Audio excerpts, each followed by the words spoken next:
Welcome, everybody. Today is a really nice, cold, gorgeous day outside. The rainstorm we had yesterday was pretty crazy. So, thank God everything's calmed down. So, today is March 22nd. So, if you have your Bibles, please join me and let's go. Deuteronomy 33, 1 through 29, 1405 or 1239 BC.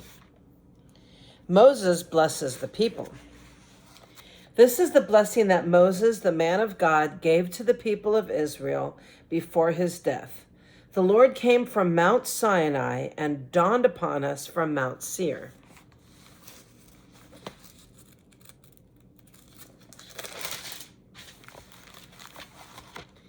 He shone forth from Mount Paran and came from Meribah Kadesh with flaming fire at his right hand. Indeed, he loves his people. All his holy ones are in his hands. They follow in his steps and accept his teaching. Moses gave us the Lord's instruction, the special possession of the people of Israel. The Lord became king in Israel when the leaders of the people assembled, when the tribes of Israel gathered as one. Moses said this about the tribe of Reuben. Let the tribe of Reuben live and not die out, though they are few in number. Moses said this about the tribe of Judah. O Lord, hear the cry of Judah and bring them together as a people. Give them strength to defend their cause. Help them against their enemies. Moses said this about the tribe of Levi. O Lord, you have given your Thummim and Urim, the sacred lots, to your faithful servants as Levites. You put them to the test at Masseth and struggled with them at the waters of Meribah. The Levites obeyed your word and guarded your covenant. They were more loyal to you than to their own parents. They ignored their relatives and did not acknowledge their own children. They teach your regulations to Jacob. They give your instructions to Israel. They present incense before you and offer whole burnt offerings on the altar. Bless the ministry of the Levites, O Lord, and accept all the work of their hands. Hit their enemies where it hurts them most. Strike down their foes so that they will never rise again. Moses said this about the tribe of Benjamin. The people of Benjamin are loved by the Lord and live in safety beside him. He surrounds them continuously and preserves them from every harm. Moses said this about the tribes of Joseph. May their land be blessed by the Lord with the precious gift of dew from the heavens and water from beneath the earth, with the rich fruit that grows in the sun and the rich harvest produced each month, with the finest crops of the ancient mountains and the abundance from the everlasting hills, with the best gifts of the earth and its bounty, and the favor of the one who appeared in the burning bush. That's the favor of God. May these blessings rest on Joseph's head, crowning the brow of the prince among his brothers. Joseph has the majesty of a young bull. He has the horns of a wild ox. He will gore distant nations, even to the ends of the earth. This is my blessing for the multitudes of Ephraim and the thousands of Manasseh. Moses said this about the tribes of Zebulun and Issachar. May the people of Zebulun prosper in their travels. May the people of Issachar prosper at home in their tents. They summon the people to the mountain to offer proper sacrifices there. They benefit from the riches of the sea and the hidden treasures in the sand. Moses said this about the tribe of Gad. Blessed is the one who enlarges Gad's territory. Gad is posed there like a lion, to tear off an arm or a head. The people of Gad took the best land for themselves. A leader's share was assigned to them. When the leaders of the people were assembled, they carried out the Lord's justice and obeyed his regulations for Israel.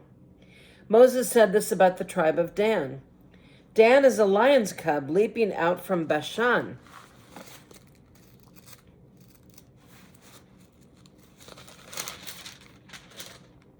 Moses said this about the tribe of Naphtali. O Naphtali, you are rich in favor and full of the Lord's blessings. May you possess the west and the south. Moses said this about the tribe of Asher. May Asher be blessed above other sons. May he be esteemed by his brothers. May he bathe his feet in olive oil. May the bolts of your gates be of iron and bronze. May you be secure all of your days. There is no one like the God of Israel. He rides across the heavens to help you, across the skies in majestic splendor. The eternal God is your refuge, and his everlasting arms are under you. He drives out the enemy before you. He cries out, destroy them. So Israel will live in safety, prosperous Jacob in security, in the land of grain and new wine, while the heavens drop down dew. How blessed are you, O Israel! Who else is like you, a people saved by the Lord? He is your protecting shield and your triumphant sword. Your enemies will cringe before you, and you will stomp on their backs. Deuteronomy 34, 1-12. The death of Moses. Then Moses went up to Mount Nebo from the plains of Moab and climbed Pisgah Peak, which is across from Jericho.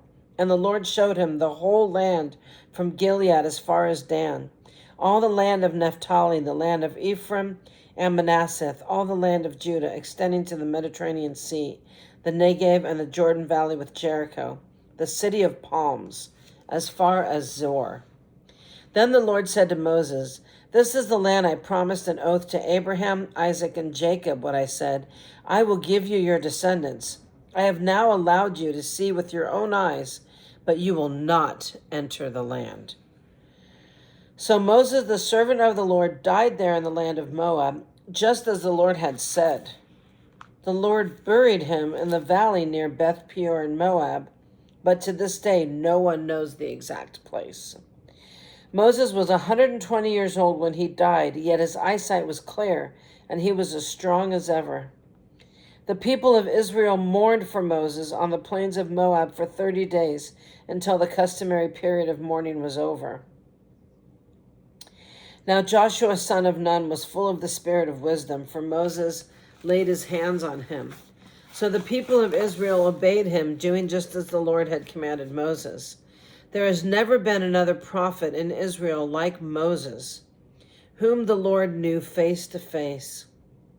The Lord sent him to perform all the miraculous signs and wonders in the land of Egypt against Pharaoh and all his servants and his entire land. With mighty power, Moses performed terrifying acts in the sight of all Israel. Yes, he did. Moses was incredible. Joshua 1, 1-9. The Lord's charge to Joshua. After the death of Moses, the Lord's servant, the Lord spoke to Joshua, son of Nun, Moses' assistant. He said, Moses, my servant, is dead. Therefore, the time has come for you to lead these people, the Israelites, across the Jordan River into the land I'm giving them. I promise you what I promised Moses. Wherever you set foot, you will be on land I have given you, from the Negev wilderness in the south to the Lebanon mountains in the north, from the Euphrates River in the east to the Mediterranean Sea in the west, including all the land of the Hittites. No one will be able to stand against you as long as you live. For I will be with you as I was with Moses. I will not fail you or abandon you. Be strong and courageous, for you are the one who will lead these people to possess all the land I swore to give their ancestors I would give them. Be strong and very courageous. Be careful to obey all the instructions Moses gave you. Do not deviate from them, turning either to the right or to the left. Then you will be successful in everything that you do. Study the book of instruction continually. Meditate on it day and night, so you will be sure to obey everything written in it. Only then will you prosper and succeed in all that you do. This is my command. Be strong and courageous. Do not be afraid or discouraged, for the Lord your God is with you wherever you go. That's true for us. If we do everything that this Bible says, and if we obey the Lord's commands, I think we're going to be successful and prosperous. Joshua's charge to the Israelites, Joshua 1:10-18.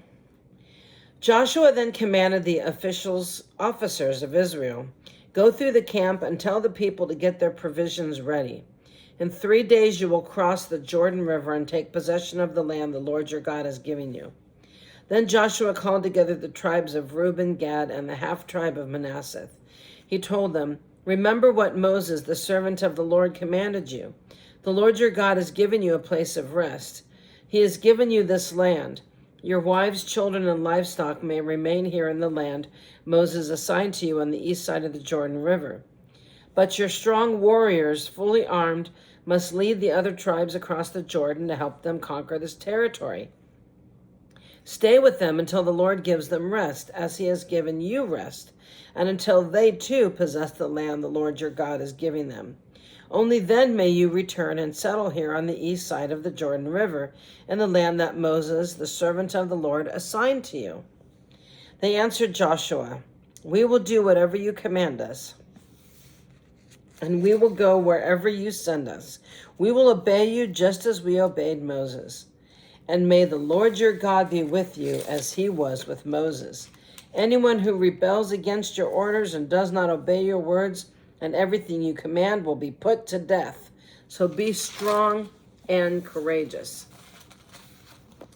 Joshua 2:1-24. Rahab protects the spies. It's a good story. Then Joshua secretly sent out 2 spies from the Israelite camp at Assia Grove. He instructed them, "Scout out the land on the other side of the Jordan River, especially around Jericho." So the 2 men set out and came to the house of a prostitute named Rahab and stayed there that night. But someone told the king of Jericho, "Hey, some Israelites have come here tonight to spy out the land." So the king of Jericho sent orders to Rahab, "Bring out the men who have come into your house, for they have come here to spy out the whole land."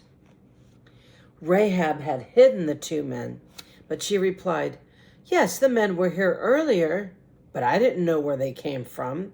They left town at dusk as the gates were about to close. I don't know where they went, but if you hurry, you can probably catch up with them." Actually, she had taken them up to the roof and hidden them beneath bundles of flax that she had laid out. So the king's men went looking for the spies along the road leading to the shallow crossings of the Jordan River. As soon as the king's men left, the gates of Jericho was shut. So Rahab lied. She did not tell the truth.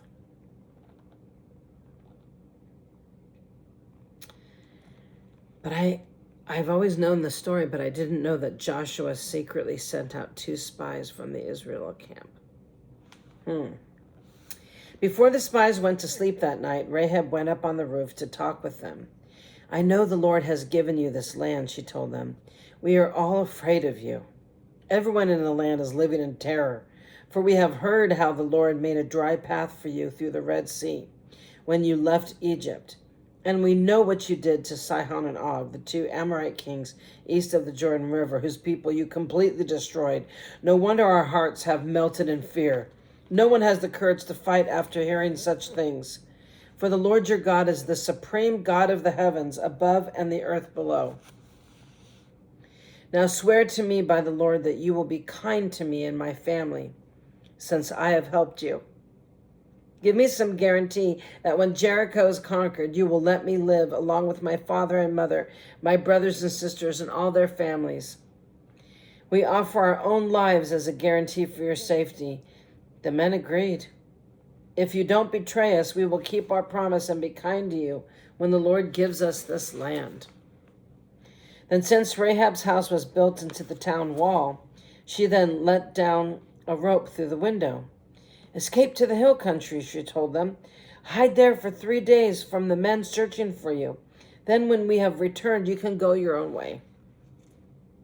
Before they left, the men told her, "We will be bound by the oath that we have taken only if you follow these instructions. When we come into the land, you must leave the scarlet rope hanging from the window from which you let us down, and all your family members, your father, mother, brothers, and all your relatives must be here inside the house. If they go out into the street and are killed, then it's not going to be our fault. But if anybody lays a hand on people inside this house, we will accept the responsibility for their death. If you betray us, however, we are not bound by this oath in any way." "I accept your terms," she replied, and she sent them on their way, leaving the scarlet rope hanging from the window. The spies went up into the hill country and stayed there for 3 days. The men who were chasing them searched everywhere along the road, but they finally returned without success. Then the 2 spies came down from the hill country, crossed the Jordan River, and reported to Joshua all that had happened to them.